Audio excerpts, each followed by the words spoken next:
Hi, I'm Daniel Carenter with Central Florida Lifestyle, and today I am here with Chef Fabrizio Schenardi, Executive Chef here at the Four Seasons, and we are currently at Ravello, where we're going to speak about the menu and the upcoming fall season revolving around this restaurant. So, Chef, how are you today? Doing very well, and you? I'm doing fantastic, thank you very much, especially for your time. We know that you're very busy, so No problem, it's a pleasure. absolutely. I decided then culinary art was in my future when I was working, helping, not really working, helping my mother in her bakery.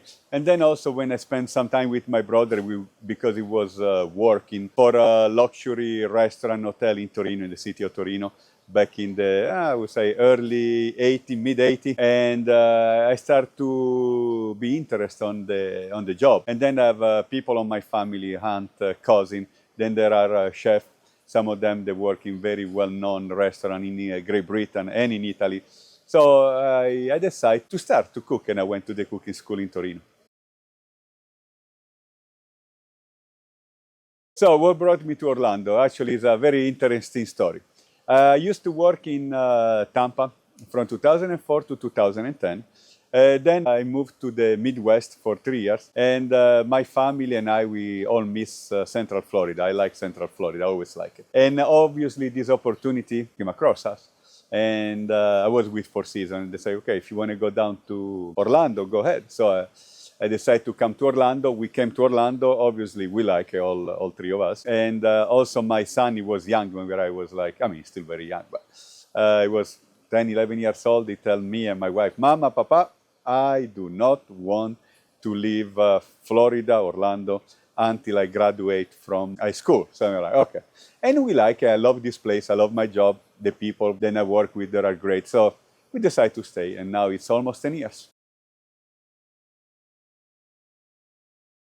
Yes, there is one thing that we really need. Actually, it's two, but one that I like. I mean, I like everything. But the one I particularly like, which is called the Monferrina P6. What is the extruder. It's a machine to make the pasta. It costs as much as a car, but it's a very, very good machine. So all the pasta we have in Ravello, it's ravioli, it can be tagliatelle, it can be pappardelle, it can be creste di gallo, rigatoni, whatever. It's all fresh made, so we made everything in-house. So I like that, and I like the pizza oven, because obviously we have also some fun to do some special sometime. We bake some bread, so little thing, but that's what I think is relevant for an Italian restaurant like Ravello.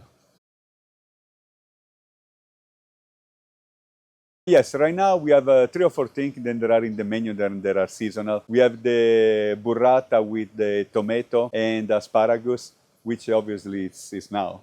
It's at the end, until in September, but that's what it is. We have the pork tenderloin, which is with guanciale and grape is in season now as well, with the polenta frit, which I love. We have the crudo with arugula and orange and agrumato, which is very nice and fresh for summer. We have also, as appetizer, we have the codfish, which is actually is interesting because in Liguria, the area where it's from my father, in Italy, they do it in a different way, meaning it's codfish cooked with potato, extra virgin olive oil, herbs. But the way I did it is the same, but we make a croquette. It's breaded, fried, and then we sell it with salsa verde. So it's something fresh from the summer, and it's easy to eat, and I think it's more friendly for the customer than we have here.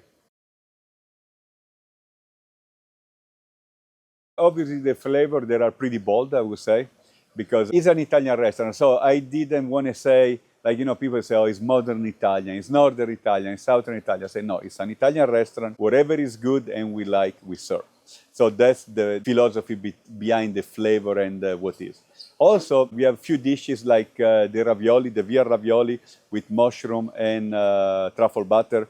The one is, I revised something that my grandmother used to make. So that's classic, and the raviolo is long, it's like rectangular instead of being more square, but it's great, I like it, I love it, the taste. We have the manzo, that's a signature dish, it's a porcini rub, and we put in a ribeye steak, a 16 ounce. And I did about 20 years ago, and I started to make, and everybody loved it, and it became a signature dish for the restaurant. Meatball, that's another thing. I never want to put them in a menu until I came here. And then everybody, come on, we need a meatball. Okay. but I do it my way. So obviously the Ravello meatball, what is the difference from anybody else? It's veal, pork, beef, prosciutto, mortadella. Then there is no breadcrumbs, it's panade. Panade is bread soaked on milk. There is pistachio, everything is inside this thing. But also is not fried or sauté like the traditional meatball. What is slowly braised in San Marzano tomato sauce. So it sucks all the flavor and it keeps them moist. It's very moist. When you touch them, it's like it fall apart. But in the plate, obviously, stay together. Then it's served with rosemary grilled bread and a little bit of mascarpone on top. So it's not the traditional meatball. People, when they come here, they really enjoy it. And we have more dish like the pizza. We have the pizza bianca, which is with mushroom. I made a sauce, white sauce. It's not just cheese. It's less cheese than what you will expect. But what it is nice and crunchy. You got the truffle oil, you got the mushroom, you got the arugula, and you got a very good bite into the pizza. So that's some of the signature dish. Okay, I work in many places, but the one I think cool, it depends on which way you look. I really enjoy Sardinia in Italy, Hotel Fort Village back in the 1990 was, but been a while. But I like it because in Sardinia, people there are very nice. It was the largest resort in Europe back then, so it was huge. The kitchen, it was so big, they used to call it the Colosseum, il Colosseo. So when they referred to the kitchen, it was 14, 15 kitchens. It was huge, this place. And I like the place. It was near Cagliari, a town called Cagliari. And it was nice. Even the food, it was really good. Then I like, for the craziness, Jamaica in the Caribbean and Ocho Rios. It was really nice. I like Maui, Hawaii. I like the people. I like the tradition. I like the way it used to be.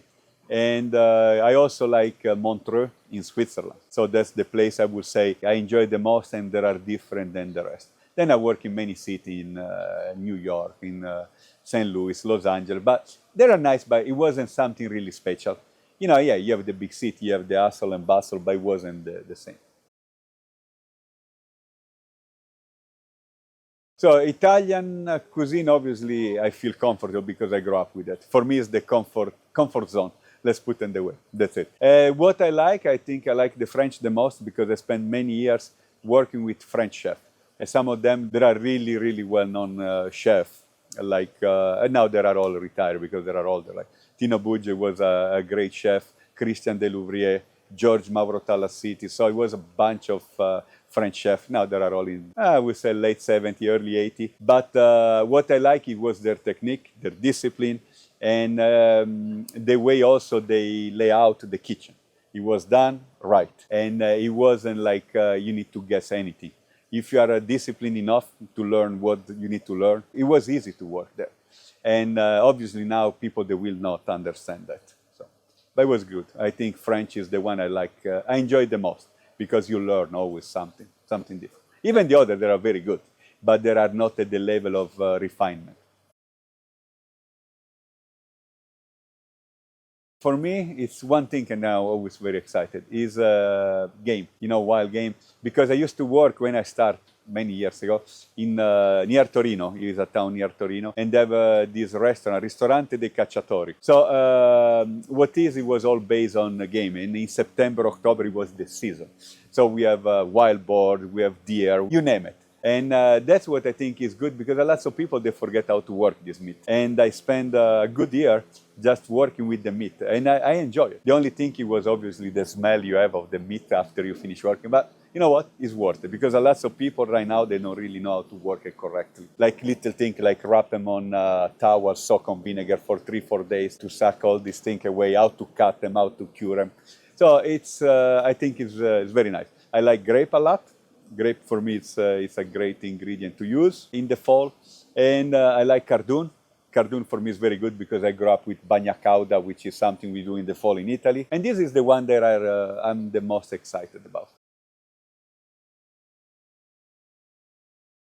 Yes, so Ravello, what we're going to have in December, we're going to have the EFSE, which is the best cooking school in Italy. So every year they come, we do this event, and we do like a week of Italian food, And also we do a truffle dinner, tartufo bianco d'alba. We only touch the tartufo bianco d'alba, which is the best truffle you can get in the world. There is nothing better than that. You cannot go about that.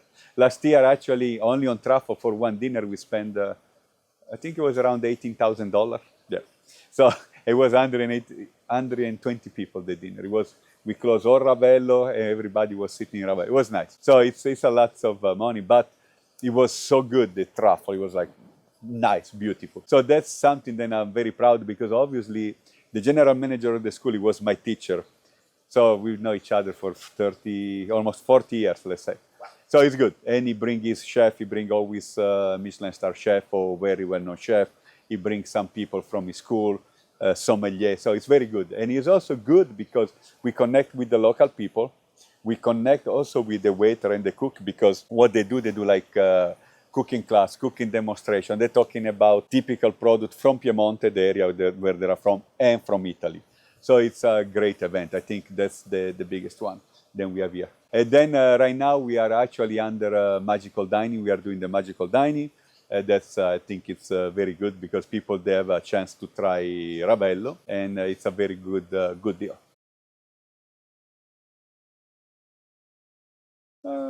Real, I will say that, because you know what you're going to get. Meaning, if you write pappardelle bolognese, you're going to have the real pappardelle with the real bolognese. It's not then all of a sudden you find a piece of Belgian endive inside.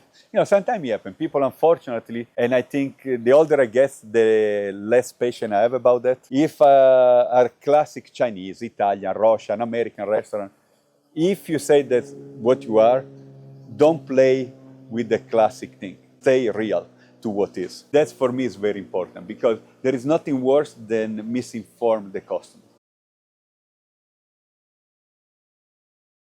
Another thing that is unique for Ravello, actually, is the fact that we make our limoncello, fragolino, so it's different type of liquor than I like to make in house, and lots of people love that. All the gelato, everything is homemade, even gelato and all the dessert and everything else. So they're all traditional.